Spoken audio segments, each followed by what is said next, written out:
मैं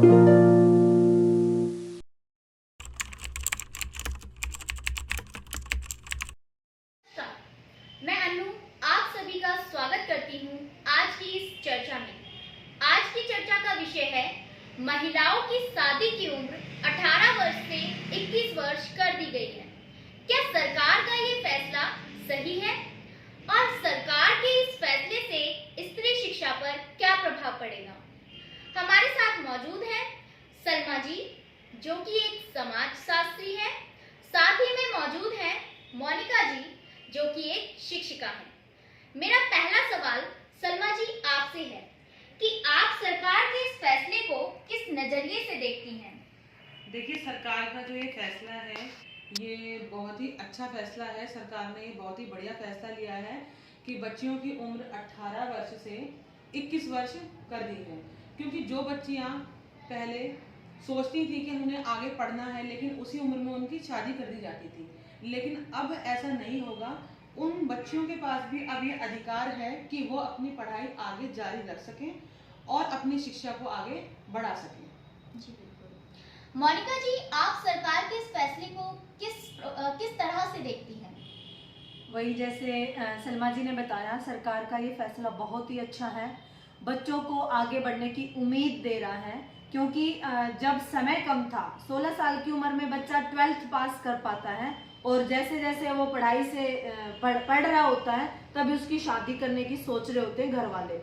तो अब सरकार ने 21 वर्ष की है, तो इसके पीछे बच्चों को 4 साल 5 साल एक्स्ट्रा मिले हैं जिसमें वे अपने जीवन में आगे बढ़ने की सोच सकते हैं। आगे बढ़ने की बहुत सारे उनके पास प्लान होंगे, वो उनको पूरा कर सकते हैं। जी सलमा जी, आप इस फैसले को समाज और स्त्रियों से किस प्रकार जोड़कर देखती हैं?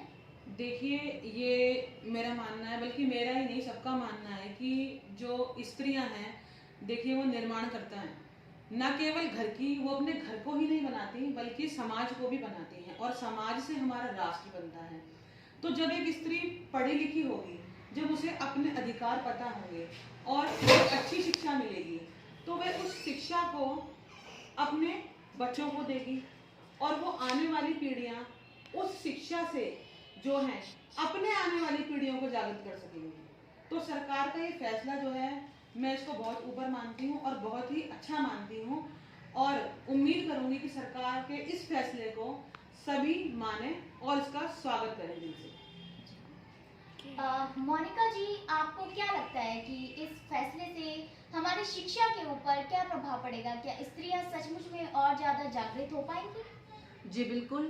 क्योंकि जो बच्चा 11th-12th में शादी के बंधन में बंध जाए और उसको आगे करने का कुछ मौका ही ना मिले, तो वो जीवन में आगे बढ़ने की बजाय एक पारिवारिक बंधन में बंध के रह जाता है। लेकिन अब 21 साल की जब उम्र की है, उसके बाद भी ये नहीं है कि ये निम्नतम आयु है कि इससे आगे आप कर सकते हो, इससे पहले शादी नहीं करनी। तो इससे क्या होगा, उन बच्चों को पढ़ने का, समझने का और अपने कॉलेज लाइफ में जाने का। क्योंकि वो ग्रेजुएशन करने तक पहुंचेगा तो उसका मैच्योरिटी लेवल बढ़ता जाएगा कि उसको ये करना है, ये जीवन में ये कर सकते हैं। बहुत सारे स्कोप लेके वो अपने जीवन में चलेगी और उससे उनको जीवन में आगे बढ़ने के बहुत सारे रास्ते और उम्मीदें मिलेंगी। सलमा जी, अगर आप एक कंपैरिजन कर सकें कि पहले स्त्रियों की किस तरह की हालत थी और आज वो क्या बदलाव आए हैं? देखिए, मैंने भी थोड़ी देर पहले ही बताया और एक मैं मोनिका जी की बात से भी बहुत सहमत हूँ कि जो लड़कियाँ मतलब पहले सोच रही थी, और पहले क्या होता था कि घर वाले कहीं ना कहीं जिन बच्चियों को आगे पढ़ना होता था उन पर दबाव डाल के उनकी शादी कर दिया करते थे और इसमें सरकार भी कुछ नहीं कर पाती थी, क्योंकि उनकी जो आयु थी वो 18 वर्ष थी और 18 वर्ष में वो बच्चियों की शादी कर दिया करते थे। तो इसमें सरकार भी कुछ नहीं कर पाती थी। लेकिन अब खुद सरकार ने उन बच्चियों को आगे बढ़ने के लिए मौका दिया है। जो उनकी आयु है वो 21 वर्ष कर दी है, ताकि वो बच्चियां आगे पढ़ सकें, आगे बढ़ सकें और जो स्वप्न उन्होंने देखे हैं आगे बढ़ने के, अपने जीवन में कुछ बनने के, तो वो उन्हें पूरा कर सकें। अब उनके ऊपर दबाव ना घर वालों का है और ना ही अन्य बाहर के लोगों का है, क्योंकि वो अपनी मर्जी से, उनको ये अधिकार दिया गया है सरकार के द्वारा कि वो अपने जीवन में आगे बढ़ सकें, कुछ कर सकें। जी जी बिल्कुल ठीक कहा आपने। जो अब इस पूरी चर्चा का जो एक निष्कर्ष निकलता है वो यही है कि सरकार का यह फैसला सबसे बड़ा है और साथ ही में ये स्त्रियों के लिए बहुत ही अच्छा फैसला है। ये फैसला जनहित में है, देशहित में है।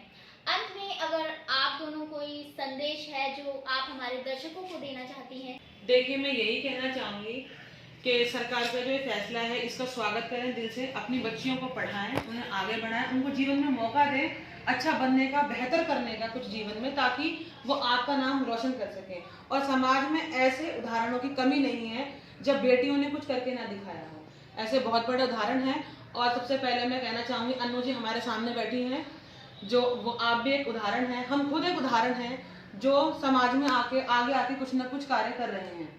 तो अपनी बेटियों को पढ़ने का मौका दें, उन्हें आगे बढ़ने का मौका दें, यही कहना चाहूँगी मैं। धन्यवाद।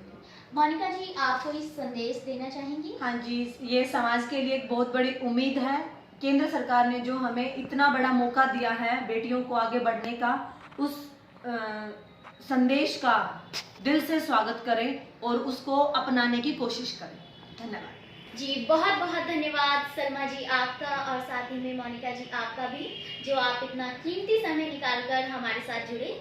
बहुत बहुत धन्यवाद।